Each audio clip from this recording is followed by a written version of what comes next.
Hello friend, एक बार फिर आप सभी का स्वागत है हमारे यूट्यूब चैनल में। और आज फ्रेंड हम लोग अध्ययन करेंगे ज्योमेट्री से संबंधित कुछ महत्वपूर्ण क्वेश्चनों का जो आगामी परीक्षाओं में पूछा गया है। तो फ्रेंड आप लोगों के सामने आज का पहला क्वेश्चन है निम्नलिखित आकृति में यदि यल समांतर है यम तो ए और बी द्वारा चिन्हित कोणों की माप ज्ञात करें।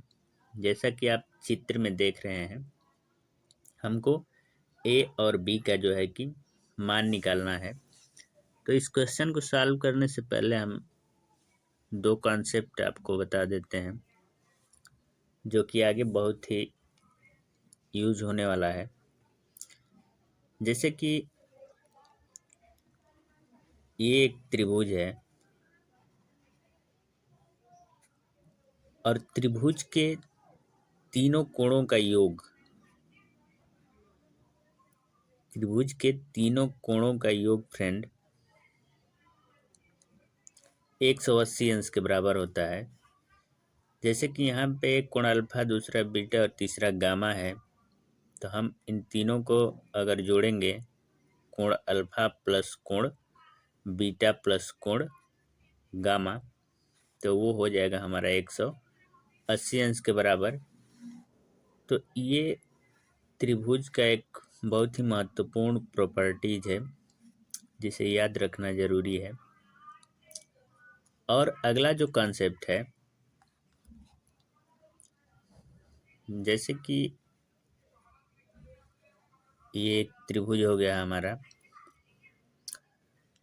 और ये कोण अल्फा है तथा ये कोण बीटा है। अब जो तीसरा कोण होगा वो दो टाइप का होगा, एक आंतरिक कोण और एक बाह्य कोण। तो त्रिभुज के दो आंतरिक कोणों का जो योग होता है फ्रेंड, वह तीसरे के बाह्य कोण के बराबर होगा। यानी कि ये जो कोण होगा वो होगा इन दोनों कोणों के योग के बराबर। तो किसी त्रिभुज के दो आंतरिक कोणों का योग तीसरे के बाह्य कोण के बराबर होता है। अब हम इस क्वेश्चन को सॉल्व करते हैं। तो फ्रेंड जैसा कि आप चित्र में देख रहे हैं, यहाँ पे यल और यम जो है समांतर हैं। जब यल और यम समांतर हैं तो कोण सी और कोण 110 जो है कि संगत कोण होंगे और ये दोनों आपस में बराबर होंगे। तो कोण सी भी कितना हो जाएगा फ्रेंड? 110 अंश हो जाएगा। अब जो है फ्रेंड यहाँ पे जो आप देख रहे हैं, यह एक रैखिक युग्म कोण है और ये जो पूरा कोण होगा फ्रेंड वो 180 अंश के बराबर होगा। और कोण जो सी है वो 110 है। तो कोण ए हमारा जो हो जाएगा वो जो है कि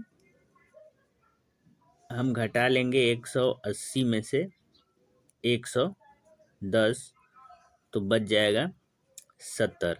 तो हमारा जो कोण ए निकल कर आ गया वो आ गया 70 अंश। और अब हमको निकालना है चूंकि कोण बी। तो जैसा कि फ्रेंड हम आपको बता चुके हैं त्रिभुज की एक बहुत ही महत्वपूर्ण प्रॉपर्टीज कि त्रिभुज के दो आंतरिक कोणों का जो योग होता है वह तीसरे के बाह्य कोण के बराबर होता है। और कुछ ऐसा ही कंडीशन यहाँ पे भी लागू हो रहा है। यहाँ पे हमें त्रिभुज के दो आंतरिक कोणों का योग पता है और ज्ञात करना है तीसरे के बाह्य कोण को। तो बस जो हमारा कोण बी होगा फ्रेंड वो तीसरे का बाह्य कोण है, इसलिए हम इन दोनों आंतरिक कोणों को जोड़ लेंगे और इसी के बराबर कोण बी होगा। तो 70 और 40 110 अंश। तो कोण बी का जो मान आ जाएगा फ्रेंड वो 110 अंश आ जाता है।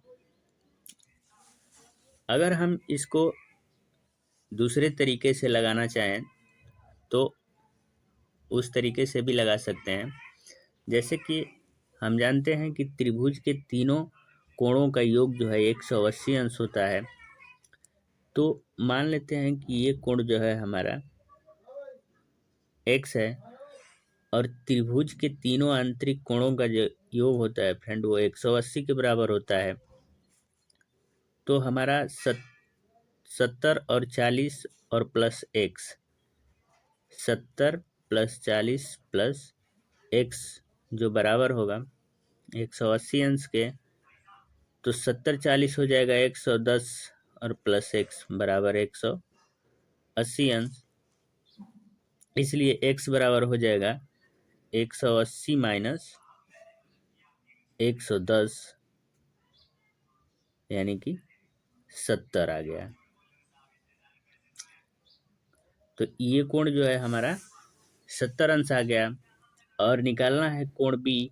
तो हम देख रहे हैं कि यहाँ पे एक रैखिक युग्म कोण का निर्माण हो रहा है और ये जो पूरा कोण होगा फ्रेंड वो 180 अंश के बराबर होगा।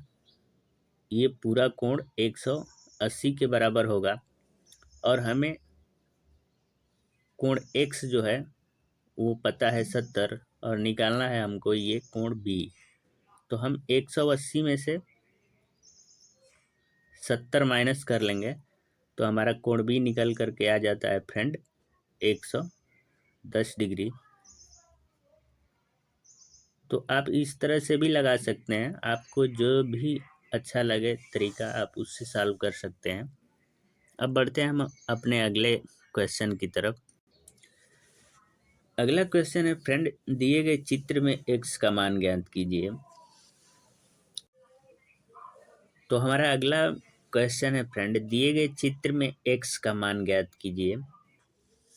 तो जैसा कि फ्रेंड हम यहाँ देख रहे हैं कि CD और AB दोनों जो है कि समांतर है, इसलिए जो कोण A और कोण C है वो संगत कोण होंगे और संगत कोण जो है कि आपस में बराबर होते हैं। तो जितना कोण A है उतना ही कोण C होगा, यानी कि ये भी 45 अंश ही होगा। अब फ्रेंड चूंकि हम आपको एक प्रॉपर्टीज बताए थे कि त्रिभुज के दो आंतरिक कोणों का योग जो है तीसरे के बाह्य कोण के बराबर होगा। तो यहाँ हम लिख सकते हैं कि x प्लस 45 बराबर होगा 105 अंश के।